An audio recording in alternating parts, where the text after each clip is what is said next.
You're welcome back. Earlier in the news, I told you that the chairman of the Federal Inland Revenue Service, Mohammed Nami, will be joining us on the news to shed more light on the two decisions taken by the agency, which is quite a surprise to so many Nigerians.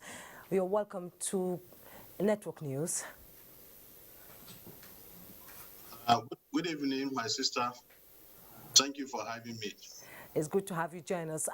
This week has been brought sort of surprise to the nation as you took two fundamental decisions. That is the sealing of the NDDC on the ground of not paying tax for many years, and the multi-choice group with 1.8 trillion naira non-payable, which they've not paid in tax. And this is quite a serious situation. Can you tell us more about it? Thank you very much for the comment. If you recall, sometimes in April, we did some publications, one directed at the Ministry, Department, Agencies for Government, and the second one directed at private business entities. In the publications, we gave the Ministry, Department, Agencies for Government 60 days in which we expect that all monies, tax monies in their custody that they have deducted from their contractors' payment should be remitted, because these monies are monies that government releases to them to fund their budgetary requirement. But when they deduct and they refuse to remit them to the government find it difficult to fund its critical budgetary requirement. And as such, government of the Federal Republic of Nigeria and the subnationals continue to borrow money in many cases to fund their budgetary requirement.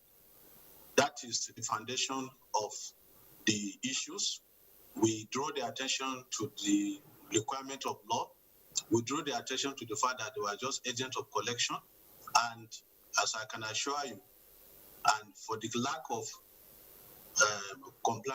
tax compliant culture in Nigeria, the same agencies of government that ordinarily should help the government that appointed them to serve this country are continually refusing to remit taxes that they deducted from payment to contractors.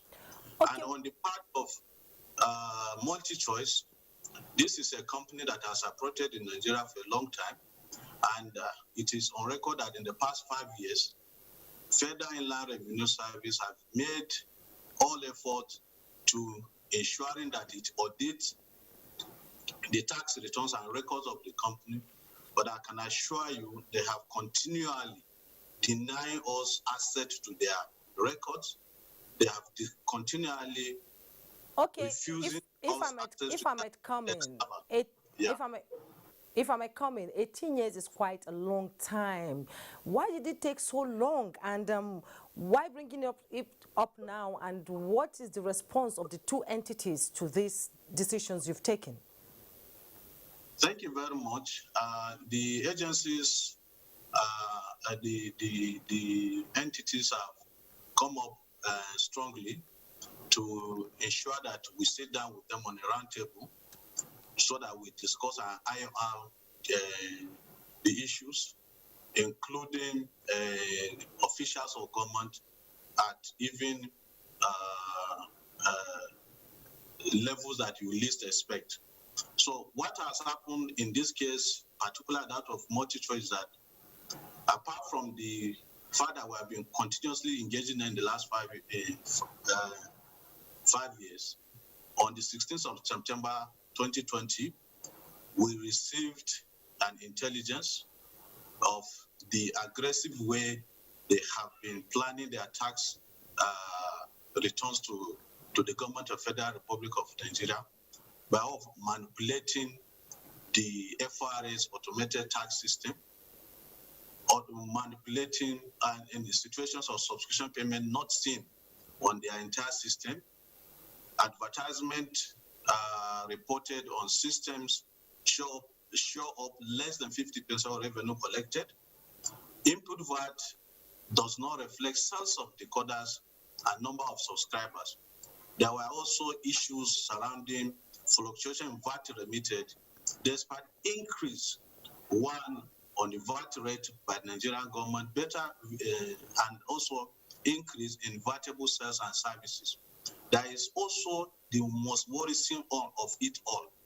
If you look at the data we provided, Nigeria accounts for about 34% of the record that is available to us of the customer base and revenue base of multi-choice.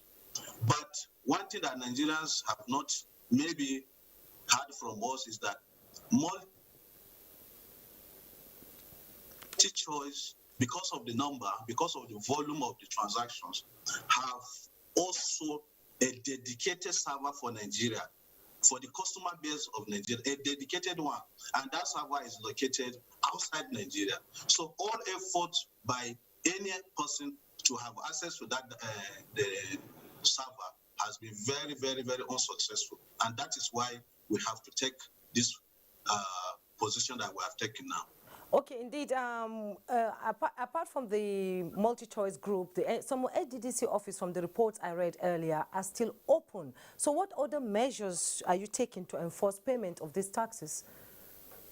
Well, we have discussed extensively, like I told you, even with some cabinet members, and we have reached an agreement which will make known to Nigerians between now and Monday on the way forward, because like I responded,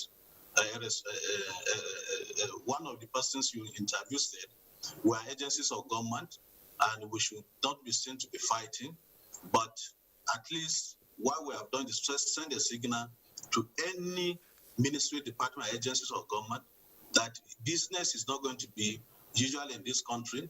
You cannot keep government money and you force government, whether at local government, state, or at federal level, to continue to go borrowing. You know that whoever goes borrowing, it is said continually goes are borrowing. So this is why we have taken this decision, and for purpose of peace and for the fact that the businesses will continue and for the staff to resume office, our position will be made known to the Nigerians between now and Monday. So how will these banks, sort of selected banks, implement the getting back your money to the coffers of the Federal Inland Revenue, the freezing of the account? The bottom line now is that it is a crime, not only an offense, for any commercial bank in Nigeria to release any money belonging to MultiChoice Africa or releasing any money belonging to MultiChoice Nigeria from this company's account to any member of that company and or to any service provider. You should know one thing: tax debt is a priority debt all over the world. So for that purpose and for the instruction we are giving to them in line with the relevant sections of the law, it is now, and it will be unfair of them, because they know the consequence, for them not to sweep all the balances in the MultiChoice account into Federation account, having received the instruction from us. So we want to assure you that the banks know the implication of this, and they have not got option than to making sure that all payments or all credit into that account from the moment they got the instruction from us remains the money that belongs to me and you interviewing us. In other words, the money belongs to all Nigerians, and it should not be allowed to be taken by anybody, including shareholders and other stakeholders of MultiChoice. Okay, thank you so much, Mohammed Nami, Chairman, Federal Inland Revenue Service. We do hope that these decisions will spur other entities to pay their tax on time. Thank you so much for coming on Network News. I appreciate you. Thank you.